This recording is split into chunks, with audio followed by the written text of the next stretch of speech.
Well, this is the initial piece. That was the piece that sticks in the bottom of the wing. And you add two little square or rectangular pieces on either side, and there's little lines that show you where to add those. So those I glued on. That's going to be part of the shaping of the Oleo strut. Then you got other parts. So that's the top part that's going to go on. There's a tab that's going to be rolled around just like a fuselage skin or something and held together. That is the part that's going to be attached to the top of the wheel pant.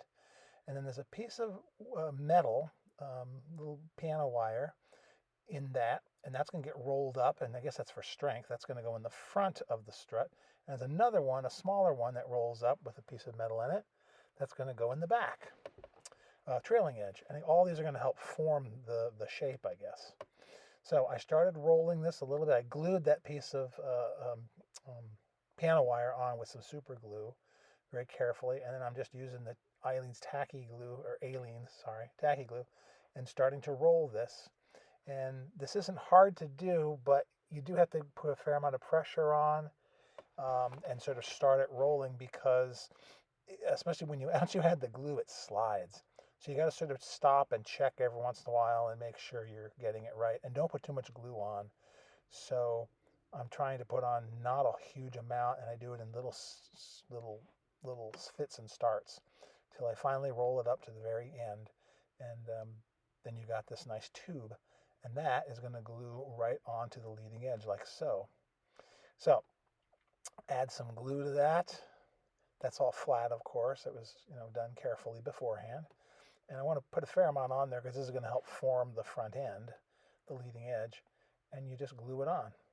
And you want the bottom to be, the bottom of the tube to be flush with the bottom of the cardboard, because that's going to go on top of the wheel pant that we just laboriously made.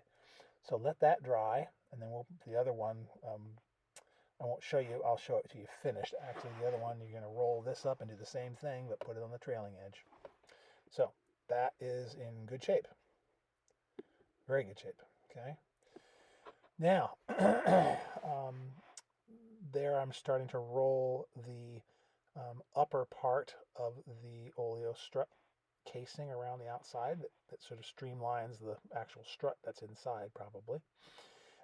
And this I'm showing because you got to make sure you roll the end, really make it curve at the very end on both the tab and on the other side, the mating side, because I didn't do that so much on the previous one I already have attached to the airplane, and it didn't turn out as well. You have to do that because there's a special shape this has to form, but you glue this together just like we do any other skin, putting it together with a little glue and squeezing it shut with your tweezers. So it's very simple. It's just really small. Then you spend a fair amount of time shaping it, and that's because, again, you want to have it have the right shape. In my case, with both of the struts covers I made, they don't actually fit perfectly in terms of the outline of where they're supposed to go, the little footprint. They're smaller, and I thought with that round piece of paper in the front and the big one and the smaller one in the trailing edge, that those would automatically form a nice, the correct sort of outline. But actually it's incrementally smaller, thinner. Doesn't look bad on the airplane at all, but I'm going to go back with the airbrush and touch that up. But here's the main Oleo with those pieces on. I suspect those are for strength, maybe. I would have had them, at least at the bottom, protrude down and go into the wheel pant to help give it strength when you connect it. But we'll do something with that later. Now this has to be a little teardrop shape with curved front and leading edge and trailing edge.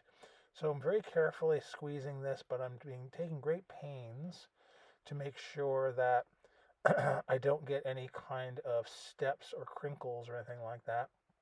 I already started getting one. I'm trying to get rid of it right there. Because you want a nice smooth transition into these pretty curves, which ultimately works very well. I'm making sure that it's curving around so that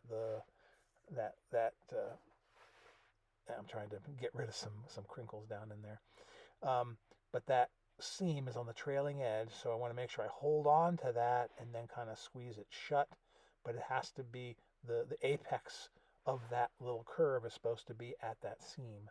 So you can see it's kind of oblong there. So I have to sort of force it into place. Um, there's probably a better way to do this, but this ended up working just fine. It's sort of brute force, but just making sure. And the reason I'm leaving this in is to show you what it takes to sort of form these things. And they're pretty tough. Tough meaning good in terms of you can work with them. But then once you got it shaped, this is just going to slide over. The leading edge will be over the big tube, and the trailing edge will be over the smaller tube, just like that.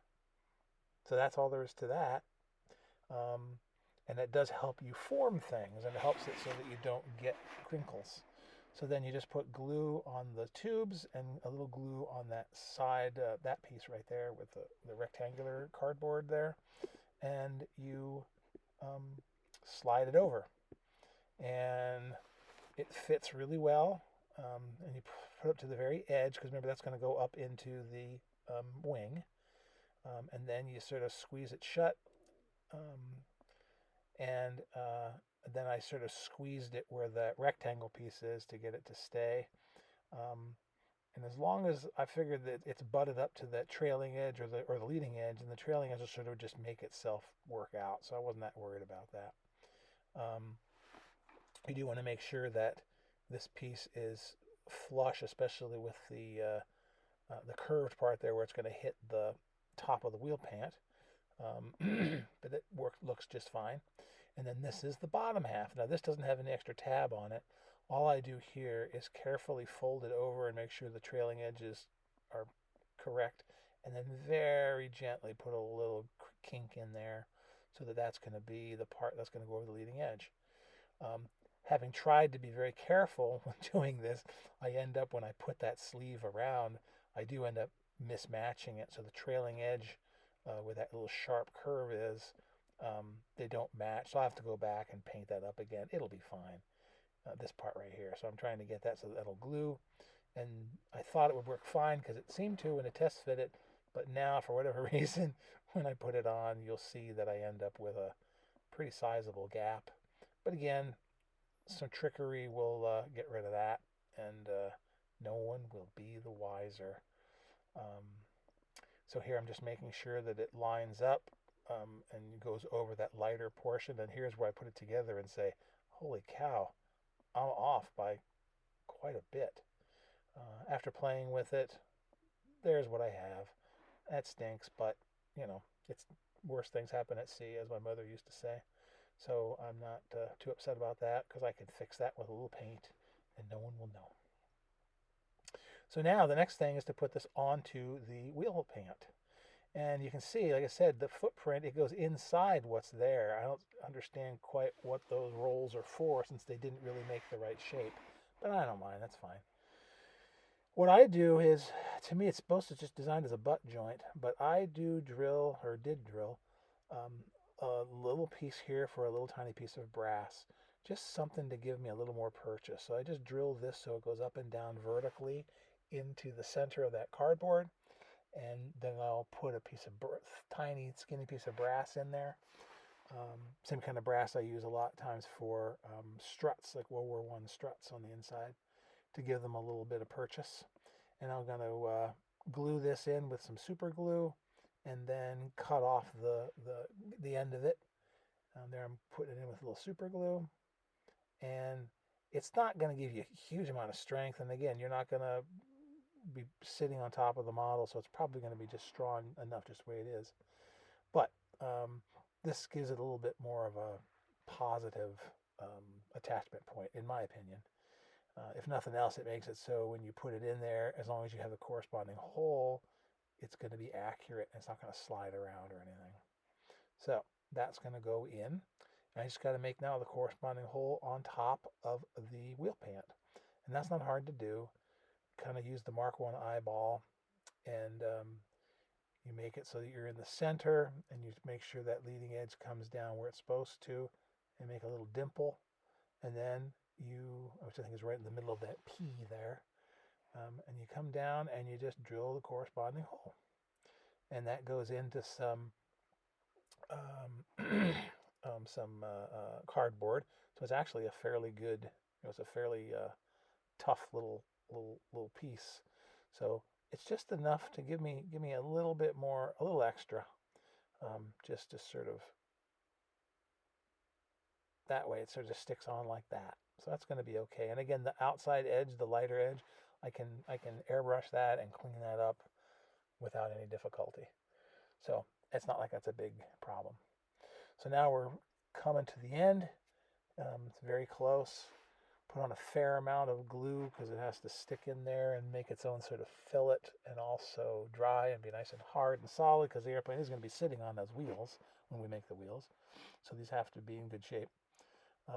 But I go ahead and stick this on, and all I have to do is put it in the hole, and then I just have to make sure that I am vertical and everything is fine. In this case, this works out okay, and then give it a little push so it glues, starts to glue and dry. I'm making sure that it also has the right angle. It mates up and does make the right angle sort of automatically, but you just want to make sure that your both sides of your Oleo strut covers, left and right wing, look the same. Get off a little extra glue, which is just fine. Use your finger or a Q-tip. A cotton bud for the rest of the world. Um, and there you go. So the last thing to do is plug it in. So go ahead and put glue on the plug and put glue on the underside, which is going to give us a nice bit of attachment points, and that'll be fine. It looks messy, but once it glues and hardens, it'll be nice and strong, and that it's so nice. It really slots in, and it makes it so that you can't mess up. So that's one of the best design features of this whole airplane is the way those wheels go in there, the way those struts go in there. So looks good. Then you make sure that it's straight, which it was first time. Looking at it from ahead on the leading edge, it was straight. It looked really good. So there it is. The wheel pants, the struts. I did the other side previously just to check and see if I could do it right. And now it's just a matter of letting it dry. And there's a lot of little things to do yet on it, but boy, it's starting to look cool. I cannot wait to make the wheels. I'll make the wheels and probably the tail wheel and put that on. Then it can sit on its own rubber, and it will look really cool. It's a very handsome little airplane, I have to say. I like it a lot. It's like I said, very Douglas Dauntless-ish, um, but with fixed gear. Um, but it's an elegant, pretty airplane, and I'm so glad it's turning out as well as it is.